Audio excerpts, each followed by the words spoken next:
Judas, em seu livro, né, é um capítulo só, ele fala assim para a gente perseverar na oração no Espírito. Essa oração que Judas fala é para você invocar a presença de Deus. Você precisa invocar a presença de Deus. Ore invocando a presença de Deus, chamando Deus.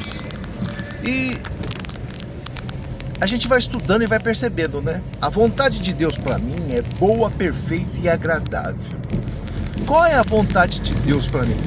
Que eu ande num caminho, que eu ande na verdade, que eu ande na vida.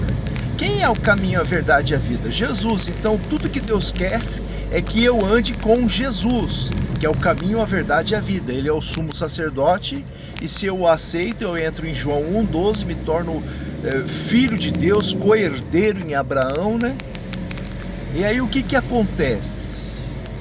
Eu estou dentro do caminho, na verdade e a vida. E aí quando Judas pede para você orar buscando a presença de Deus, ele pede para você mudar de estratégia. Você está olhando para um lado, você vai olhar para Jesus agora. Aí você vai andar em Gálatas 5,22, no amor, no gozo, na paz, na longanimidade, na benignidade.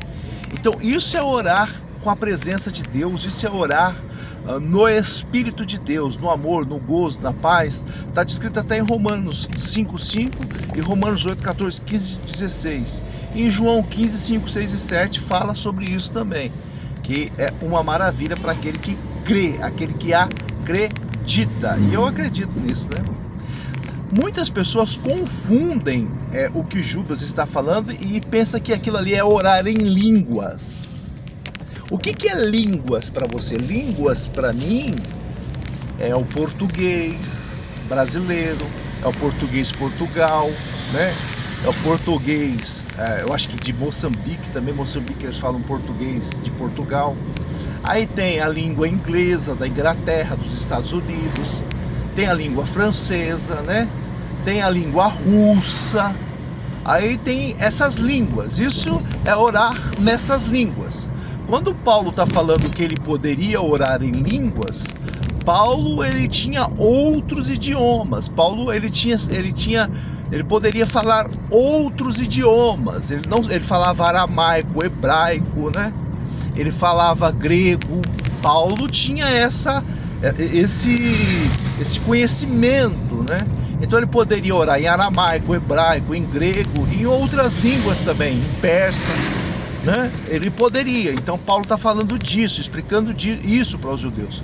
Quando a presença de Deus cai sobre os apóstolos que estão pregando lá e as pessoas começam a falar em línguas lá, você pode ver lá que os judeus eles entendiam na sua língua materna.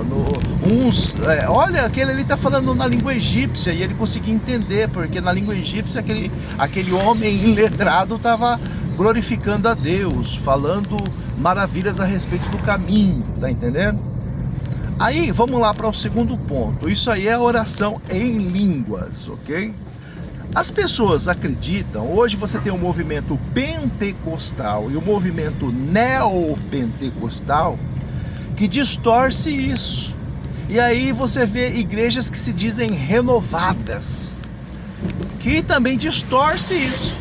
E acha que batismo com a presença de Deus é você orar, falando palavras persuasivas, palavras aleatórias. Baixi, coná, canará, não tem nada a ver. Isso aí é palavra aleatória, isso aí não é língua de anjo.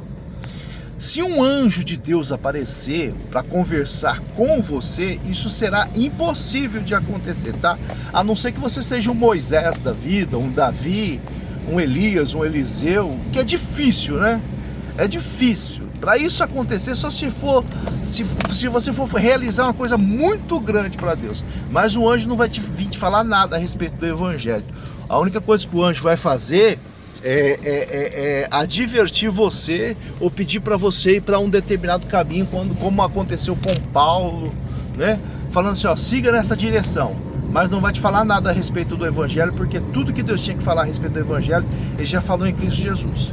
Então esse anjo falaria no seu idioma, português brasileiro, Ou ele até poderia falar em um outro idioma, mas aí ele daria a você entendimento. Deus abriria a sua mente para compreender o que o anjo está falando. Então, meu amigo, a oração em línguas não tem nada a ver com palavras aleatórias. Palavra aleatória, quem fala é bobo e doente.